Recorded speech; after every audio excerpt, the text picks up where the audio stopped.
Beralih ke informasi lain, saudara, kekerasan terhadap anak di tempat penitipan anak atau daycare kembali terjadi. Kali ini menimpa seorang anak yang berusia 1 tahun.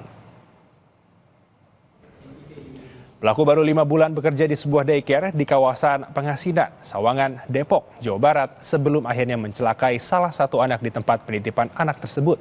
Menurut pengakuan pelaku, ia kesal lantaran sang anak terus menangis hingga kemudian menyiramkan air panas pada korban.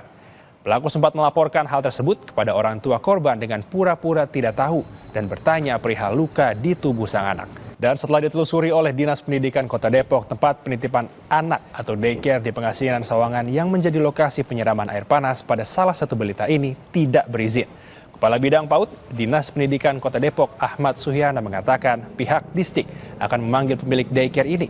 Usai investigasi, pihak pemerintah kota akan kembali meninjau sejumlah daycare yang ada di Depok. Saat ini terdapat 48 daycare yang terdata dan baru 13 diantaranya yang sudah berizin, sementara yang lainnya dalam proses.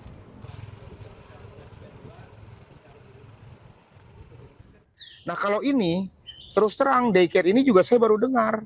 Karena dia tidak masuk di dalam daftar yang 48 itu. Artinya daycare ini, daycare apa ini namanya? Speed apa? Kiddie Space ya, Kiddie Space Indonesia ini tidak memiliki izin. Berarti artinya ilegal gitu, Pak? Artinya ilegal. Meskipun kalau kita lihat itu di Instagram dan sebagainya, dia itu memiliki banyak. Dan saudara, informasi terkait perkembangan kasus balita yang disiram air panas oleh pengasuhnya di daycare akan disampaikan rekan kami jurnalis Kompas TV Hidayatul Mulyadi. Bagaimana perkembangan kasus ini, Hidayatul, hingga saat ini? Ya, dan pemirsa, pada saat ini memang pihak kepolisian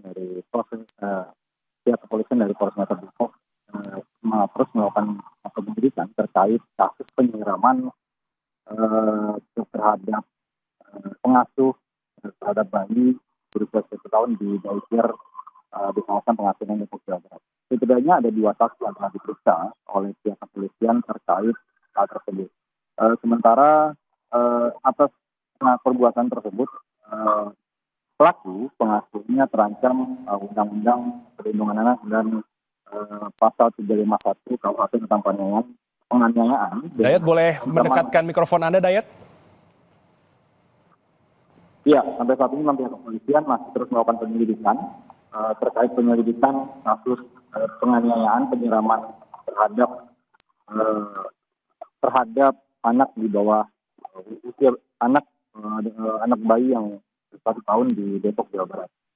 Sampai saat ini masih ada 2 saksi yang telah diperiksa oleh pihak kepolisian, di mana kedua saksi itu diperiksa untuk mengetahui penyebab pasti dari peristiwa tersebut. Atas perbuatannya tersebut, si pelaku sendiri terancam Undang-Undang Perlindungan Anak dan penganiayaan Pasal 351 KUHP dengan ancaman 5 tahun penjara. Sementara korban sendiri yang mengalami luka bakar akibat penyiraman air panas tersebut mengalami luka di bagian punggung dan saat ini masih menjalani perawatan di salah satu rumah sakit swasta di Kota Depok.